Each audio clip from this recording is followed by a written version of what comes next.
कई बार हम विचारों की गहराइयों में पहुंच जाते हैं और तरह तरह के सवाल हमारे सामने आने लगते हैं। जैसे जीवन क्या है, जीवन का अर्थ यानी सार क्या है, हमें जीवन क्यों मिला है और हम इस दुनिया में क्या करने आए हैं। ऐसे और भी बहुत से सवाल हैं जिनको हम हमारी वीडियो में कवर करने की कोशिश करेंगे। अक्सर हम अपने भविष्य और जीवन को सुखमय बनाने के बारे में सोचते हैं, लेकिन अगले ही पल दूसरे विचार हमारे मन में आने लगते हैं। जैसे आखिर जीवन का मतलब क्या है, लाइफ का मकसद क्या है, क्या सिर्फ हम यहाँ कमाने और खाने के लिए आए हैं? अगर नहीं तो फिर लाइफ क्या है और हमारा धरती पर आने का असली मकसद क्या है? बड़े बड़े विद्वानों और बुद्धिजीवियों का जीवन को लेकर अलग अलग नजरिया देखने को मिला है। कोई कहता है कि लाइफ इज अ गेम, तो कोई कहता है कि जिंदगी भगवान द्वारा हमें दिया गया सबसे अनमोल तोहफा है। यहाँ तक सब ठीक है, लेकिन जीवन का उद्देश्य क्या है, जीवन की सच्चाई क्या है, आखिर हमें लाइफ में करना क्या है? ये कुछ ऐसे सवाल हैं जो किसी का भी दिमाग खराब करके रख सकते हैं, क्योंकि हम सब का जीवन तो बस पैसे कमाने, खाने, घूमने फिरने और परिवार की जरूरतों को पूरा करना ही है। इससे आगे की सोच हमारे बस की बात नहीं है। तो क्या बस यही जीवन है, खाना, कमाना और आखिर में मर जाना? अगर ये भी नहीं तो फिर क्या है जीवन? एक दूसरे से आगे निकलने की दौड़, दिलों में हमेशा एक दूसरे के लिए ईर्ष्या और संतुष्टि के पीछे भागते हुए लोग, क्या यही जीवन है? सच्चाई ये है कि आज हर कोई बनावटी दुनिया के जाल में फंसकर बिल्कुल ही भूल चुका है कि हमारे जीवन का उद्देश्य क्या है। और तो सब कुछ छोड़िए, जिस परमात्मा ने हम सबको बनाया है, हमारे पास उन्हीं के लिए वक्त नहीं है। पैसा कमाने के नशे ने हमें अंधा बना दिया है। इतना सब कुछ करने के बाद भी किसी को शांति नहीं मिल पा रही है। तो क्या बस पूरी जिंदगी संघर्ष करना और मरना ही जिंदगी है? चलिए इस पर थोड़ी चर्चा करते हैं। जैसा कि हम सब बस इतना जान पाए हैं कि ये जीवन एक लंबी यात्रा है, जिसे आप एक खेल की तरह भी ले सकते हो। इसीलिए आपने कई बड़े लोगों को कहते सुना भी होगा कि लाइफ इज अ रेस। ये एक ऐसी दौड़ है जहां आपको दौड़ते ही रहना होगा। अगर आप नहीं दौड़े तो जीवन रुक जाएगा और आप इस गेम से बाहर हो जाएंगे। ये बात तो ठीक है कि जीवन एक रेस है जिसमें हमें अनवरत दौड़ते रहना होता है, लेकिन यहाँ ये समझ नहीं आया कि आखिर दौड़ना किस लिए होता है। जीवन का उद्देश्य क्या है, यानी मकसद क्या है, हमें दौड़कर हासिल क्या करना है? ये बात इस दुनिया में पैदा हुए बस कुछ ही लोग समझ पाए हैं। देखिए, जीवन तो भगवान ने सभी प्राणियों को दिया ही है, लेकिन क्या आपने कभी सोचा है कि परमात्मा ने इंसान को क्यों बनाया? इतना तो आप सब जानते ही होंगे कि सभी प्राणियों में परमात्मा ने इंसान को सर्वश्रेष्ठ बनाया है। आदमी में अन्य प्राणियों के मुकाबले सोचने और समझने की बहुत ज्यादा शक्ति होती है। मतलब हम कह सकते हैं कि जीवन एक ऐसा वरदान है जिसे परमात्मा ने हमें टेस्ट करने के लिए दिया है। मतलब हमारा जीवन हमारा टेस्टिंग टाइम होता है। भगवान देखना चाहते हैं कि जिस इंसान को मैंने हर मामले में अन्य प्राणियों से तेज बनाया है, वो अपने जीवन काल में क्या क्या करता है। लेकिन यहाँ ये कहना गलत नहीं होगा कि मानव जाति ने परमात्मा को निराश ही किया है। आखिर हम अपने जीवन में कर ही क्या रहे हैं? बस वही खाने पीने की चीजें और सुख सुविधा जुटाने के अलावा हम कुछ सोच ही नहीं रहे हैं। अरे अपने लिए खाने और रहने के लिए प्रबंध तो दूसरे सभी प्राणी, जीव जानवर भी करते ही हैं। फिर हमने इंसान, दुनिया की सर्वश्रेष्ठ कृति बनकर क्या किया? पूरा जीवन हमने काम, क्रोध, लोभ, नशा, ईर्ष्या और अय्याशी के चक्कर में फंसकर गवा दिया। क्या इसीलिए परमात्मा ने इंसान को इतना सोचने समझने की शक्ति और भाव दिए थे? जीवन का उद्देश्य, सार यानी अर्थ समझना हर किसी के बस की बात नहीं। लाइफ क्या है, इसको समझने के लिए आपको थोड़ा गहराई में जाना होगा। हम भी कोई दूसरे ग्रह से आए हुए प्राणी या फिर भगवान से मिलकर आए हुए बंदे नहीं हैं। पर आज तक इसके बारे में जितनी रिसर्च की है और लोगों से सुना है, उसके आधार पर कुछ बातें हमें जरूर समझ आई है।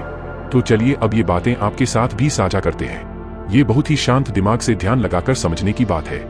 असल में हम जीवन को शुरुआत से ही गलत समझ रहे हैं। हमें ये कभी नहीं भूलना चाहिए कि परमात्मा की शक्ति के आगे हम शून्य हैं और वो जो सोचते हैं हम उसके नजदीक भी नहीं पहुंच सकते। यहाँ हम आपको क्या समझाने का प्रयत्न कर रहे हैं, सुनिए। एक इंसान का जीवन काल लगभग 100 वर्ष का होता है और हम इंसान सिर्फ इन्हीं 100 वर्षों को पूरा जीवन समझ बैठने की भूल कर बैठते हैं। हमें ना तो इससे आगे का कुछ दिखाई देता है और ना इससे पीछे का। हमें अपना ये जीवन ही बहुत लंबा लगता है। वही परमात्मा के लिए ये 100 साल का समय कुछ भी नहीं है। उन्होंने इतने साल आपकी परीक्षा लेने के लिए ही दिए हैं। ये 100 साल का जीवन तो केवल जीवन की शुरुआत ही होती है। ये हमारा पूरा जीवन नहीं होता। हमारा पूरा जीवन कब और कैसे होता है, ये बात तो केवल भगवान ही बता सकते हैं। पर इतना तय है कि असली जीवन का अंत तो होता ही नहीं है। क्योंकि मान लीजिए आप मर गए हैं तो आपका शरीर मरा है, आप नहीं। क्योंकि असली जीवन तो आत्मा है और आत्मा कभी मरती नहीं है। तो फिर जीवन खत्म कैसे हुआ? उसके बाद आत्मा किसी दूसरे शरीर में प्रवेश करेगी, चाहे वो इंसान का हो या किसी दूसरे प्राणी का। लेकिन आपका जन्म तो फिर से हो ही गया ना। आपने सिर्फ शरीर बदला, लेकिन आत्मा तो आपकी वही है ना। आप सबने सुना होगा कि आत्मा ही परमात्मा है। तो क्या परमात्मा कभी मरते हैं? फिर हम कैसे मर गए?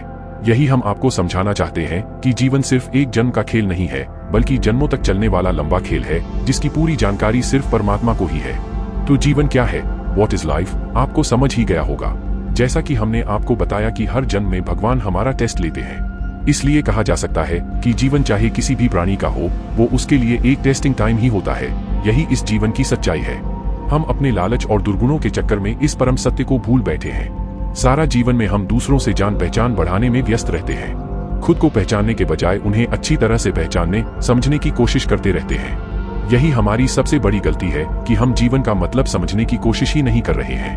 भगवान आपको जीवन देता है, उसमें आप जैसे कर्म करते हैं उन्हीं के आधार पर अगला जन्म देते हैं, और अभी आपका जो जन्म है वो आपके पिछले जन्म के कर्मों का फल है।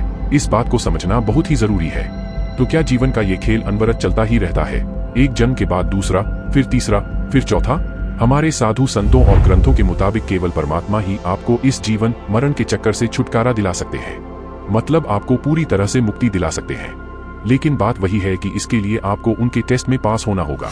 जरूरी नहीं कि जीवन मरण से मुक्ति पाने के लिए सिर्फ एक जन्म में ही आपको अच्छे कर्म करने हो सकता है कि मोक्ष प्राप्त करने में आपको 2 से 3 जन्म लग जाए। ये पूरी तरह से परमात्मा पर निर्भर करता है। इसीलिए कह रहे हैं कि जीवन के उद्देश्य को सही से समझिए। जिस तरीके का जीवन हम सब जी रहे हैं उससे मुक्ति की संभावना 0 के बराबर है। इस दुनिया में कुछ 0.45% के लगभग हैं जो मुक्ति की राह पर चल रहे हैं।